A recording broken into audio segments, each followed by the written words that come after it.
Hi friends, அஸ்ஸலாமு அலைக்கும். இன்னைக்கு மாமா சமையலில் ரொம்ப பயனுள்ள சமையல் குறிப்புகள் தான் பார்க்க போகிறோம். இந்த வீடியோ கண்டிப்பாக உங்களுக்கு ரொம்ப யூஸ்ஃபுல்லாக இருக்கும். ஸோ மிஸ் பண்ணாமல் வீடியோ ஃபுல்லாக பாருங்கள். அதுக்கு முன்னாடி நீங்கள் இப்போ தான் மாமா சமையல் சேனலை முதல் முறையாக பார்க்குறீங்கன்னா நம்ம சேனலை சப்ஸ்கிரைப் பண்ணிவிட்டு பக்கத்துலேயே இருக்கிற பெல் பட்டனையும் கிளிக் பண்ணி வச்சுக்கோங்க. இன்றைக்கி நம்ம பார்க்க போகிற ஃபஸ்ட்டு டிப், கொண்டக்கடலை ஊற வைக்க எப்படியும் 6லேருந்து 7 மணி நேரம் ஆகும். ஸோ இனிமேல் அவ்வளோ நேரம்லாம் வெயிட் பண்ண வேணாம். கொண்டக்கடலையை ஒரு ஹாட் பாக்ஸில் சேர்த்துக்கோங்க. இதோட சூடான தண்ணி சேர்த்துட்டு மூடி வச்சுருங்க.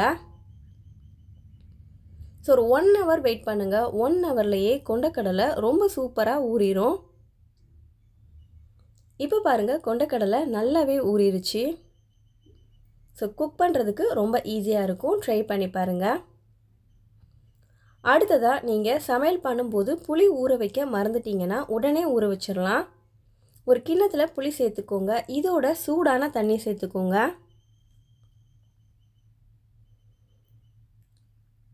இப்போ பாருங்கள், ஒரு 5 நிமிஷத்துலேயே புளி நல்லா ஊறிடும். இப்போ இதை ஈஸியாக கரைச்சி விட்டு சமையலுக்கு யூஸ் பண்ணிக்கிறலாம்.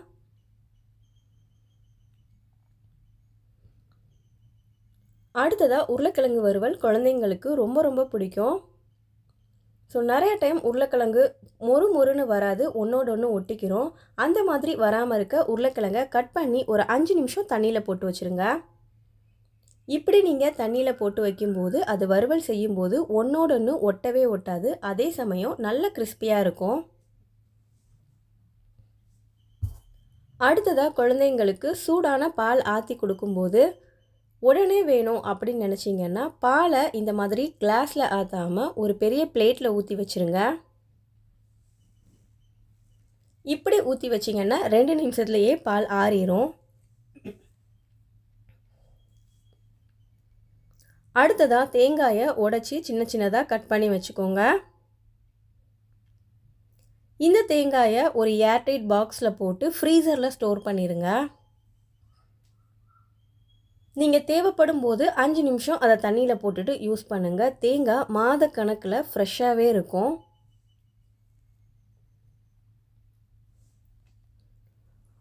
அடுத்ததாக சேனைக்கிழங்கு வறுவல் ரொம்ப ஈஸியாக டேஸ்டியாக எப்படி செய்கிறதுன்னு பார்க்கலாம். சேனைக்கிழங்கை இந்த மாதிரி சின்னதாக கட் பண்ணி வச்சுக்கோங்க. இப்போ கட் பண்ண கிழங்கை ஒரு பாத்திரத்தில் சேர்த்துக்கோங்க. இதோட இது முழுகிற அளவுக்கு தண்ணி ஊற்றிடுங்க. 1 ஸ்பூன் உப்பு சேர்த்துக்கோங்க. 1 ஸ்பூன் மஞ்சள் தூள், கொஞ்சமாக புளி சேர்த்துக்கோங்க. இந்த கிழங்கோட புளி சேர்த்து வேக வைக்கும்போது அந்த அரிப்புத்தன்மை இருக்காது. இப்போ இதை ஒரு 5 நிமிஷத்துக்கு நல்லா வேக வைங்க. ஸோ கிழங்குலாம் நல்லா வெந்ததும் அதை ஃபில்டர் பண்ணி எடுத்து வச்சுக்கோங்க. இப்போ வேக வச்ச கிழங்குல மசாலா தடவிக்கிறலாம். அதுக்காக 1 ஸ்பூன் மிளகாய்த்தூள், 1 ஸ்பூன் மல்லித்தூள், ஜீரகத்தூள் 1 ஸ்பூன் சேர்த்துக்கோங்க. கரம் மசாலா தூள் 1 ஸ்பூன் சேர்த்துக்கோங்க.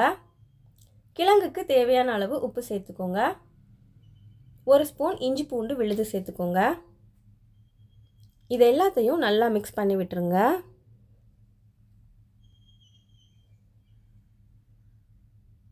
ஒரு 15 நிமிஷத்துக்கு இதை ஊற வச்சுருங்க. அப்போ தான் கிழங்குல மசாலாலாம் நல்லா இறங்கும். இப்போ பேனில் எண்ணெய் சேர்த்துக்கோங்க. எண்ணெய் சூடானதும் இதில் கொஞ்சமாக கருவேப்பிலை போட்டுக்கலாம். இப்போ நம்ம மசாலா தடவி வச்ச இந்த கிழங்கை இதில் சேர்த்துருங்க. இப்போ இதை நல்லா வதக்குங்க. நம்ம கிழங்கை ஆல்ரெடி வேக வச்சிட்டனால இது ரொம்ப சீக்கிரமாக ரெடி ஆயிரும். ஸோ ஒரு 5 மினிட்ஸ் நீங்கள் வதக்குனாலே போதும், இது நல்லா கிறிஸ்பி ஆயிரும். அவ்வளோதான் பாருங்கள், ரொம்ப டேஸ்டியாக சேனைக்கிழங்கு வறுவல் ரெடி ஆயிடுச்சு. இப்போ இதை பவுலுக்கு மாற்றிட்டு நீங்கள் சர்வ் பண்ணலாம். ரொம்ப டேஸ்டியான இந்த கிழங்கு நீங்களும் செஞ்சு பாருங்கள். செஞ்சு பார்த்துட்டு எப்படி இருந்துச்சுன்னு எனக்கு கமெண்ட் பண்ணுங்கள். இப்போ பாருங்கள், கிழங்கு ஃப்ரை பண்ண பேனில் இன்னும் இவ்வளோ மசாலா இவ்வளோ எண்ணெய் இருக்குது. இதை அப்படியே வேஸ்ட் பண்ணிடாதீங்க. இதோட நான் முட்டையோட உப்பு மட்டும் சேர்த்து பீட் பண்ணி வச்சுருக்கேன். இதை இதில் சேர்த்து நம்ம ஆம்லேட் போட்டுடலாம். ஆல்ரெடி அதில் மசாலா இருக்கிறனால நான் முட்டையோட எதுவுமே சேர்க்கலை. ஸோ இந்த மாதிரி நீங்கள் செஞ்சீங்கன்னா எண்ணெயும் வேஸ்ட் ஆகாது. ஸோ அந்த மசாலாலாம் முட்டையில் பிடிச்சி முட்டையும் ரொம்ப டேஸ்ட்டாக இருக்கும். ட்ரை பண்ணி பாருங்கள். அடுத்ததாக சப்பாத்தி லேயராக சாஃப்டாக எப்படி செய்கிறதுன்னு பார்க்கலாம். ஸோ பிசைஞ்சு சப்பாத்தியை பரத்திக்கோங்க. உள்ளே லைட்டாக எண்ணெய் தடவிக்கோங்க.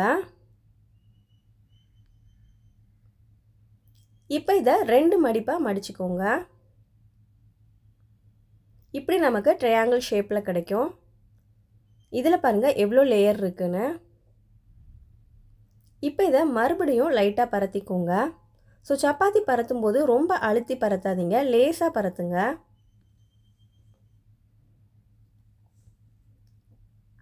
பரத்துன சப்பாத்தியை தவாவில் போட்டுடலாம்.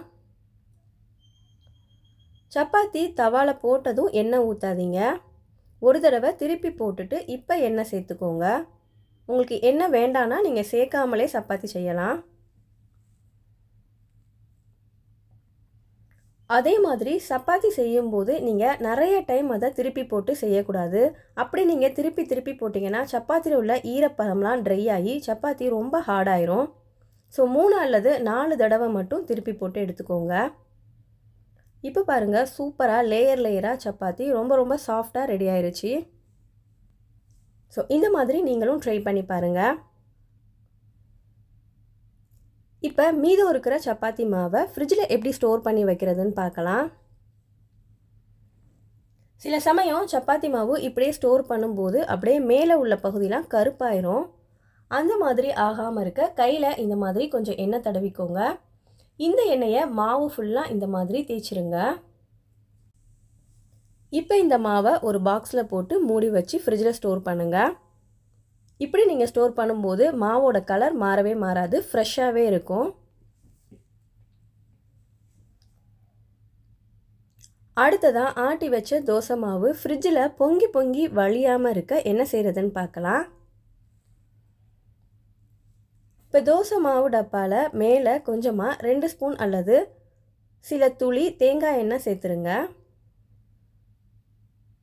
இப்போ இதை மூடி வச்சு ஃப்ரிட்ஜில் ஸ்டோர் பண்ணிடுங்க.